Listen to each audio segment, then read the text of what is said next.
ओम शांति मंगेश भाई। ओम शांति ईश्वर भाई जी।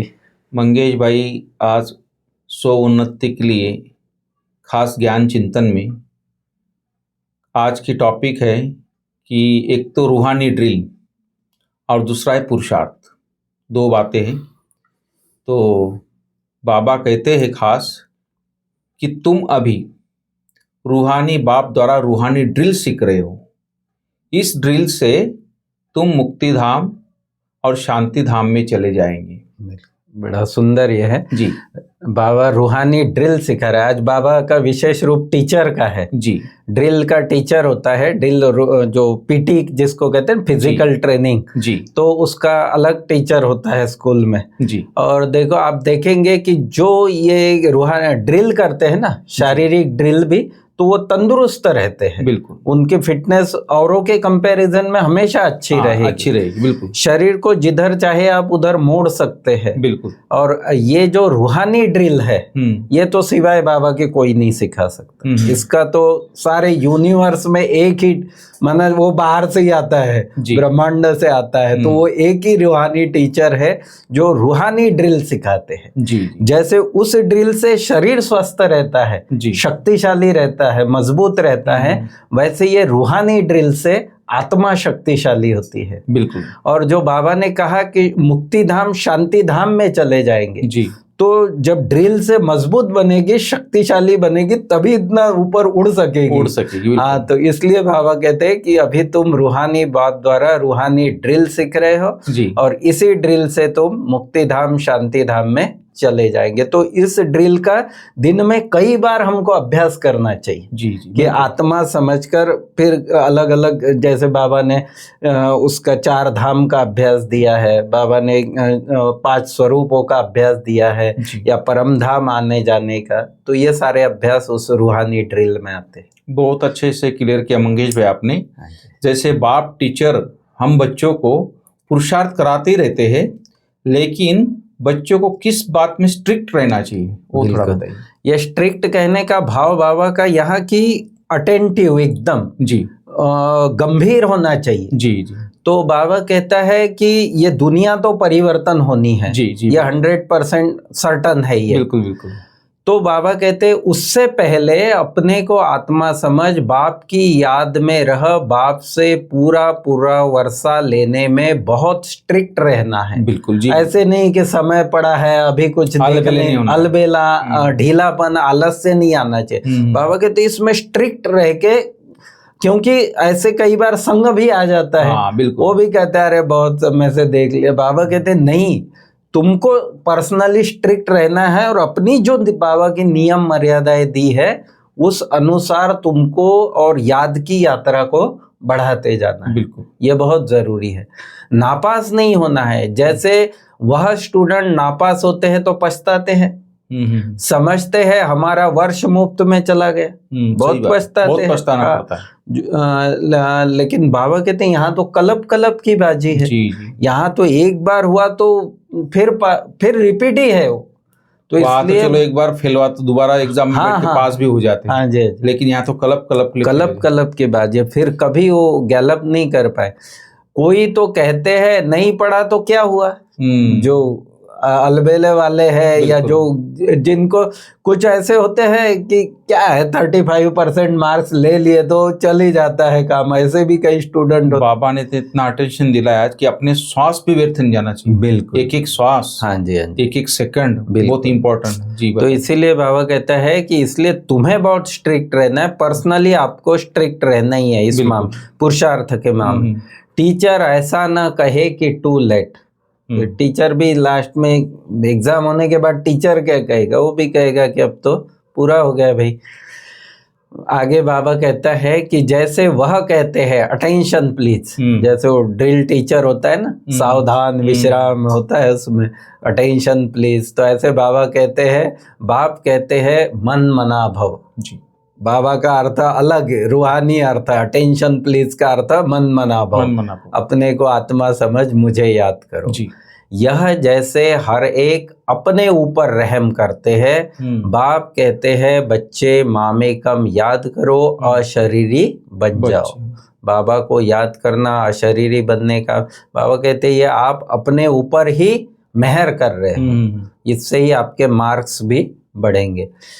उसमें ड्रिल सिखलाने वाले का इसमें ड्रिल सिखलाने वाले का ड्रामा प्लान अनुसार पार्ट भरा हुआ है शिव बाबा में जो है जी। बाबा कहते वो जो टीचर होता है वो टीचर किसी और टीचर से पढ़ा होता है, वो किसी और से पढ़ा होता है। जी, जी। लेकिन ये जो हमारा टीचर है रूहानी ड्रिल सिखा, ये कहता है मैं किसी से सीखा हुआ नहीं हूँ, मेरे में ये पार्ट ड्रामा अनुसार भरा हुआ है जी। और ये सर्विस भी भरी हुई है जो कलयुग के अंत में आकर मैं बच्चों को सारा सिखाता हूँ। बिल्कुल।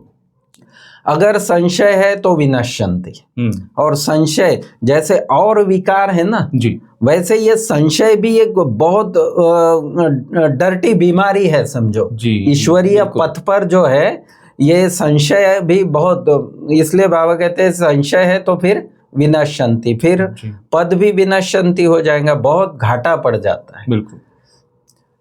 तुम बच्चों को यह निश्चय है कि बेहद का बाप सर्विस में आए हैं, ये तो हम सबको पक्का निश्चय है, तभी हम बाबा के पास बैठकर पढ़ रहे हैं जी। बाप बच्चों से पढ़ाई का उजूरा कैसे लेंगे? हम जिसका बाप ही टीचर है तो वो टीचर थोड़ी उससे फीस वीस लेगा। तो बाबा कहते हैं बाप बच्चों से पढ़ाई का उजूरा कैसे लेंगे? टीचर के ही बच्चे होंगे तो फ्री पढ़ाएंगे ना। बिल्कुल। यह भी फ्री पढ़ाते हैं, ऐसे मत समझो कि हम कुछ देते हैं। कई बार ऐसे भी होता है ना कि किसी को अभिमान आ जाता है कि भाई हम यज्ञ में इतना करते। बाबा कहते हैं ऐसे कभी मत समझो कि हम कुछ देते हैं, यह फीस नहीं है, तुम देते कुछ भी नहीं हो, यह तो रिटर्न में बहुत लेते हो। बिल्कुल। अगर हम कुछ कौड़ी देते भी है बाबा के यज्ञ में तो ये तो सारे विनाशी और पाई पैसे का है, रिटर्न में बाबा से कितना मिलता है? सही बात। वर्तमान में ही बाबा से कितना सुख शांति आनंद मिल जाता है, बाबा कितनी रक्षा करता है हमारी हर प्रकार। हाँ जी। अभी जो तुम करते हो वह है चढ़ती कला में जाने के लिए जी। सिर्फ अभी ही, सिर्फ संगम युग पर जो कुछ करते हो बाबा कहते पुरुषार्थ वो सारा चढ़ती कला में, बाकी सारे कल्प में भले ही सतयुग में भी है तब भी टिक टिक टिक टिक ड्रामानुसार नीचे की तरफ आना है। सिर्फ ये संगम है जहां चढ़ना है। बेहद के बाप से बेहद का फल मिलता है। फिर आगे बाबा कहता है कि तुम सभी हो राज ऋषि। आज 2-3 बार बाबा ने याद कराया कि तुम राज ऋषि। ये स्वमान बहुत अच्छा स्वमान है कि हम राज ऋषि है, माना सब कुछ कार्य व्यवहार करते हुए भी बुद्धि उपराम है दुनियावी बातों से। अच्छा महारथी, फिर बाबा माया के प्रति भी आज बहुत सावधान कर रहे हैं जी। बाबा कहते हैं अच्छा महारथी रोज आने वाला, यहाँ से भी कई बार होकर गया, मधुबन भी कई बार होके गया, उसको माया रूपी ग्रह ने आकर पकड़ा है। ऐसे बहुत केस होते रहते हैं। साकार में भी बाबा को पत्र बच्चों के आते थे, बाबा भी पूछता था, तो बाबा कहते या ऐसे बहुत होता रहता है क्योंकि माया का निरंतर पीछे पड़ी हुई है माया, और आपने गफलत की वो चांस ले लेगी। ऐसा न हो कहाँ माया रूपी ग्राह हप कर ले। इसलिए बाबा कहता है इसी बहाने बाबा हर बच्चे को समझा देता है, नए पुराने सबको, कि भाई आप सदा अटेंशन से चलो, स्ट्रिक्ट होके चलो पढ़ाई में जी। अलबेलापन न हो, नहीं तो माया रूपी ग्राह हप कर लेगी। किस्म किस्म से माया पकड़ती है जी। कभी संशय के रूप में पकड़ लेगी तो कभी और किसी रूप में, किस्म किस्म से माया पकड़ती है। मूल है काम महाशत्रु, इनसे बड़ी संभाल करनी है। ड्रामा की टिक टिक चलती रहती है, सेकंड बाय सेकंड जो बीता सो फिर 5000 वर्ष बाद रिपीट होगा। दिन बीतते जाते हैं, यह ख्याल और कोई की बुद्धि में नहीं है, किसी के भी बुद्धि, ये पढ़ाई का ही पता नहीं है, ये समय का ही पता नहीं है, तो ये ख्याल सिवाय हम ब्राह्मण बच्चों के और किसी को हो ही नहीं सकते। सतयुग, त्रेता, द्वापर, कलियुग बीत गया, वह रिपीट होगा। बीता भी वही है जो कल्प पहले बीता था। रिपीटेशन का राज बाबा समझा रहे कि जो है वही एक्यूरेट हर 5000 वर्ष बाद रिपीट होता है जी। जब इसको पूरी दुनिया का परिवर्तन का समय आ जाएगा, बाबा कहते हैं जब देखेंगे कि चारों तरफ हाहाकार ही हाहाकार है, चाहे प्रकृति द्वारा हो रहा है, चाहे एटॉमिक बॉम्ब्स द्वारा जो आज हाँ तो बढ़ता जा रहा है, तो बाबा कहते हैं जब ये अति में जाएगा ना तो फिर समझेंगे लोग, जागेंगे तब। लेकिन अब तब क्या कर, समय चला गया, हाँ समय निकल गया होगा, फिर तो टू लेट हो जाते हैं। तो बाप पुरुषार्थ कराते रहते हैं, तैयार हो बैठो। बिल्कुल। और ये आपको याद हो कि ये दो शब्द बाबा ने 2097 की मुरली में ये दो शब्द दिए थे बाबा ने, अचानक और एवर रेडी। बिल्कुल, माना 25-30 साल पहले बाबा ने इशारा दे दिया था कि जो कुछ होना है अचानक होना है और आप एवर रेडी रहो। तो बाबा कहते हैं तैयार हो बैठो। टीचर को ऐसा न कहना पड़े कि टू लेट। नापास होने वाले बहुत पछताते हैं, समझते हैं हमारा वर्ष मुफ्त चला गया। कोई तो कहते ना पढ़ा तो क्या हुआ, स्वर्ग में तो जाएंगे। हाँ, कई ऐसा भी कह देते हैं कि भाई चलो बाबा के बन गए तो स्वर्ग में तो चले ही जाएंगे ना, उनके ड्रामा में नहीं होता इसलिए ऐसे बोलते। हाँ जी, हाँ जी। लेकिन बाबा कहते वहां भी जाकर दास दासी का पद, और वो तो फिर कोई काम का नहीं है। ऐसे तो कहेंगे शिव बाबा के साथ बहुत समय से प्यार है, जिसने 5000 वर्ष पहले भी हमको पावन बनाया, कलब कलब आकर हमारी रक्षा करते हैं, तब तो उनको दुख हरता सुख करता कहते हैं। ऐसे ही गायन नहीं है, बाबा कहते हैं कि बाप आकर तुम्हारी रक्षा करता है, कलब कलब ये कार्य करता है, तब जाके उसका गायन होता है कि दुख हरता सुख करता है। तुमको बड़ा लाइन क्लियर बनना है, बुद्धि की लाइन। कल जैसे बाबा ने अव्यक्त वाणी में बताया था कि क्लीन और क्लियर। हाँ, तो यही आगे चल बहुतों को ख्याल में आएगा, जरूर कोई आया हुआ है जो दुनिया को चेंज कर रहा है। बिल्कुल। और ये फैक्ट अभी देखने में आ रही है जी, है ना, कि ऐसे जो महात्माएं वगैरह जो है ना, महामंडलेश्वर, तो ऋषि मुनि तपस्वी, ये अंदर कहीं ना कहीं महसूस करते हैं कि परमात्मा शक्ति जैसे दुनिया को आ गई है और दुनिया को चेंज कर रही है। बराबर। यह बड़ी मंथन करने की बातें है। अपना श्वास व्यर्थ नहीं गवाना है, तुम जानते हो श्वास सफल होते हैं ज्ञान से और योग से। बस ज्ञान योग से ही श्वास सफल होते। इस प्रकार बहुत अच्छी तरह बाबा ने समझा। बहुत अच्छे से आज आपने जो डिटेल बताया मंगेश भाई आज के चिंतन में, और ख़ास बाबा ने भी इशारा दिया है तपस्या के ऊपर, कैसे अपने को सत्वप्रधान बनाना है, योग की ड्रिल में रहना है, अपने सांसों को सफल करना है। इसलिए माया से बचने के लिए संग दोष बाबा ने खास बोला, संग दोष से अपनी बहुत संभाल करने, क्योंकि संग दोष ऐसी चीज़ है उसमें समय का पता नहीं चलता है, बिल्कुल कहाँ वो समय चला जाता है। फिर ढीले का संग होगा ना, अलबेले पुरुषार्थी का, तो आप भी अलबेले हो जाएंगे। बिल्कुल बिल्कुल।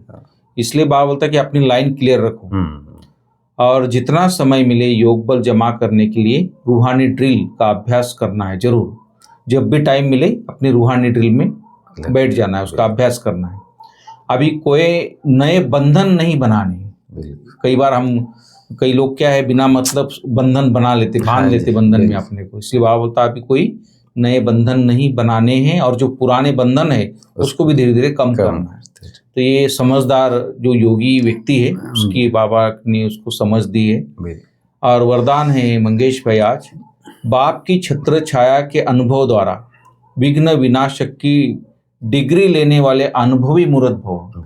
विघ्न विनाशक की डिग्री। हाँ जी, सुंदर वरदान है जी। मुझे नहीं लगता है कि कोई भी ब्राह्मण बच्चा जी मतलब ये अनुभव नहीं किया हो उसने कि बाबा की छत्र छाया का अनुभव नहीं किया हो ऐसा। हाँ जी, जहाँ बाप साथ है वहाँ कोई कुछ भी नहीं कर सकता, न माया न प्रकृति, कोई कुछ नहीं कर सकता। यह साथ का अनुभव ही छत्र छाया बन जाता है। बाप दादा बच्चों की सदा रक्षा करते ही है जी। बाप दादा सदैव बच्चों की रक्षा करते ही है। जी पेपर आते हैं आप लोगों को अनुभवी बनाने के लिए, इसलिए सदैव समझना चाहिए कि यह पेपर क्लास में आगे बढ़ने के लिए आ रहे हैं। इससे सदा के लिए विघ्न विनाशक की डिग्री और अनुभवी मूर्त बनने का वरदान मिल जाएगा। जी यदि अभी कोई थोड़ा शोर करते हैं या विघ्न डालते भी है तो धीरे धीरे ठंडे हो ही रहे हैं ठंडे।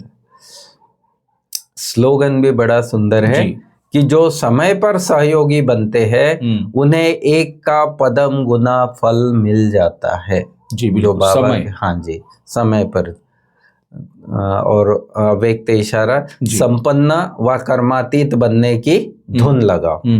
एक है कर्म अधीन स्टेज जी और दूसरी है कर्मातीत अर्थात कर्म के अधिकारी की स्टेज। जी माना आत्मा समझकर उस शक्तिशाली स्वरूप में स्थित होकर कर्म में आना और कर्म के प्रभाव में नहीं आना। उसके अच्छे या बुरे फल के बारे में वो उसका प्रभाव हमारे ऊपर न आए।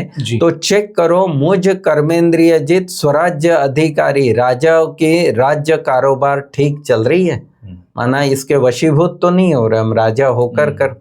तो यह है बाबा की आज के कर्मातीत बनने की धुन लगाने के लिए। बहुत बहुत अच्छा मंगेश भाई, बहुत बहुत थैंक्स आपका। बाबा ओम शांति। थैंक